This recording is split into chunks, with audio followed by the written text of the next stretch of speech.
और 2029 के बाद इस देश के जो दलित, पिछड़े, किसान, आदिवासी, खासकर जो पढ़ा लिखा है, वो न सब्जी बेचने लगा, न ठेला चलाने लगा, न वो नौकरी छोड़ के पता नहीं क्या करवाएगा। ये लोग, ये जातिवादी, मनुवादी, हो सकता है कि हम लोग को दिन में इनकाउंटर कराना शुरू करा दे। यूपी में 26,000 स्कूल बंद कर दिए गए।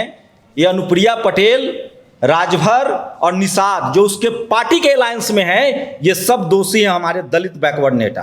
धनखड़ साहब जो 90 डिग्री झुका करते थे, एक बार में पीठ पर भी लात मारा गया और पेट पर भी लात मारा गया। 2024 में 240 पर सिमटने के बाद बीजेपी की जो रणनीति है, अब वो कोई चुनाव नहीं हारना चाहती है।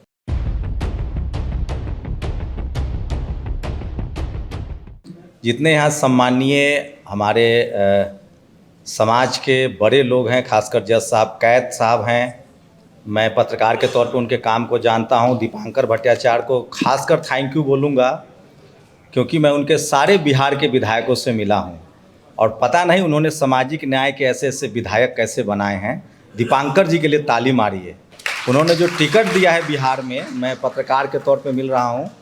और निषाद जी हैं, लगातार जब सांसद थे और आज नहीं हैं, शायद ही कभी सामाजिक न्याय का कोई मंच हुआ होगा और वो ना आए हों।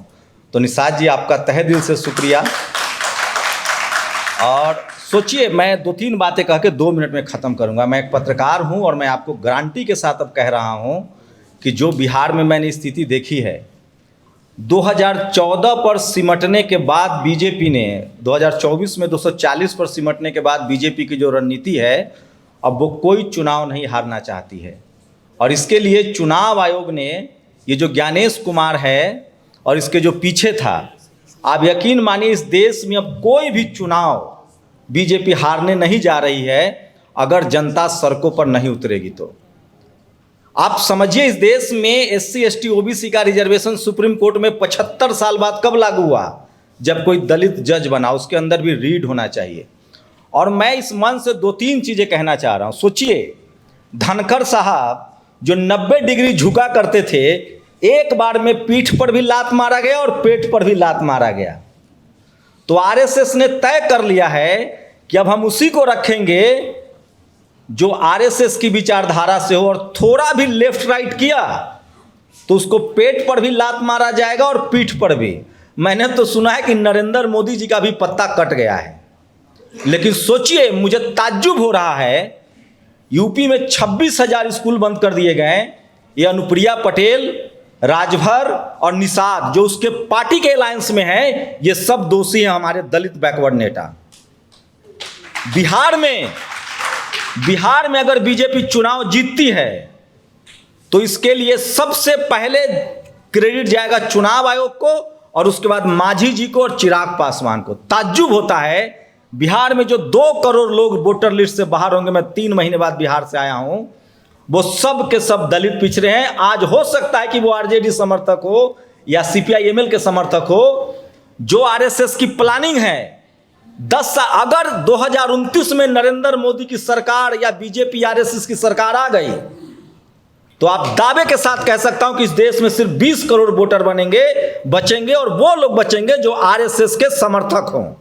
और RSS का समर्थक, चाहे वो जज हो, चाहे ब्यूरोक्रेट्स हो, सबकी पहचान है, वो घोर जातिवादी और मनुवादी है।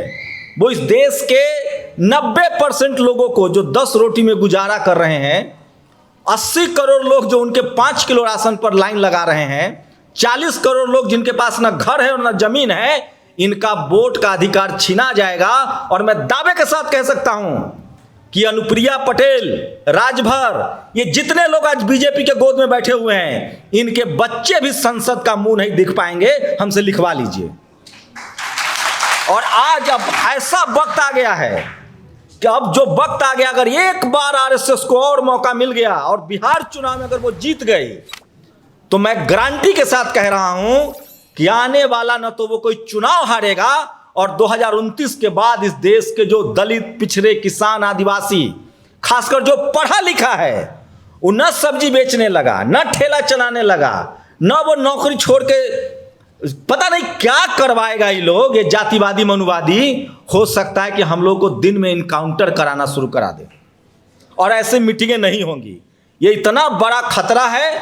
हमें ज़रूरत है कि जो लोग, शुक्रिया, मैं सही कह रहा हूँ दीपांकर जी, आपने जिन लोगों को टिकट दिया, आपके जो विधायक हैं बिहार में शोषित वंचित समाज के, वो किस तरह से आइडियोलॉजिकली शानदार भाषण करते हैं, शानदार विचार हैं उनके। ऐसे नेता आप देश भर में बनाइए। और बहुजन समाज के लोग की जिम्मेदारी है कि जो सत्ता से सवाल पूछे, जो पिछले 10-15 साल से सड़कों की खाक छान रहा हो, चाहे वो रतन लाल हो, चाहे सोचिए कैद साहब, शायद वो मुझसे वाकिफ ना हो, जो वो चीफ जस्टिस होते हुए जिस तरह से उन्होंने कहा कि बाबा साहब की मूर्ति लगेगी, वो आज राष्ट्रीय मुद्दा है। आपका बहुत बहुत शुक्रिया कि आपने रीढ़ की ताकत दिखाई। और लास्ट बात, जो लोग इस गुमान में बैठे हैं कि हम दलित हैं, पिछड़े हैं, आदिवासी हैं, किसान हैं, अल्पसंख्यक हैं और मलाई खा रहे हैं, मैं दावे के साथ कह रहा हूं कि जिस दिन आरएसएस को मौका मिल गया, जो आरएसएस धनखर का नहीं हुआ, जो नरेंद्र मोदी को कह रहा है, जो मैस्केर मर्डर करवाता है, जो इस देश को गुलाम बना लिया, जिसने संविधान बदल के 10% रिजर्वेशन दे दिया सवर्णों को, उस नरेंद्र मोदी का सगा नहीं आरएसएस। तो जो लोग बीजेपी के साथ हैं, उनकी नस्लों को उसने उल्टा न टांग दिया। तो आप लोग हमारे नाम पर, मतलब क्या बोलूं मैं नहीं बोलना चाहता हूं। और सबसे बड़ी बात, मुझे फक्र हो रहा है कि मैंने सोशल मीडिया बनाया, 10 साल से इन गुंडों से लड़ रहा हूं, इनकम टैक्स और ईडी की जांच झेल रहा हूं। और मुझे फक्र है, बाबा साहब की एक लाइन थी कि जिंदगी छोटी नहीं, शानदार होनी चाहिए, लंबी नहीं। जिस दिन बहुजन समाज के लोग, खासकर जो पढ़ा लिखा बहुजन समाज है, जब तक वो सड़कों पर नहीं निकलेगा, पहले हमारा कत्ल होगा। और उसका तरीका होगा कि हमें पहले सड़कों पर भेज दिया जाएगा कि लाचार और बेबस, और उसके बाद वोट छीन लिया जाएगा। और वोट छीनते ही आप कल्पना कीजिए, कोई मायावती, कोई अखिलेश यादव, कोई लालू यादव, कभी चुनाव आयोग से दोस्ती थी सरकार की? जब से नरेंद्र मोदी की सरकार आई है, चुनाव आयोग और सरकार में कोई अंतर ही नहीं लग रहा है। चुनाव आयोग का पता है क्या नाम है? चलिए, समय हो रहा है, मैं फिर कह रहा हूं, लास्ट हम लोग की जिम्मेदारी है। और एक पत्रकार के तौर पे कह रहा हूं, हम लोग को अब खुलकर बोलना चाहिए।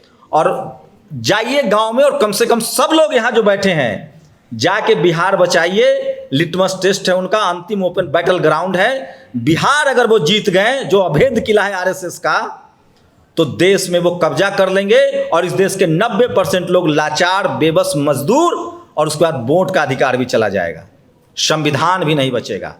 शुक्रिया।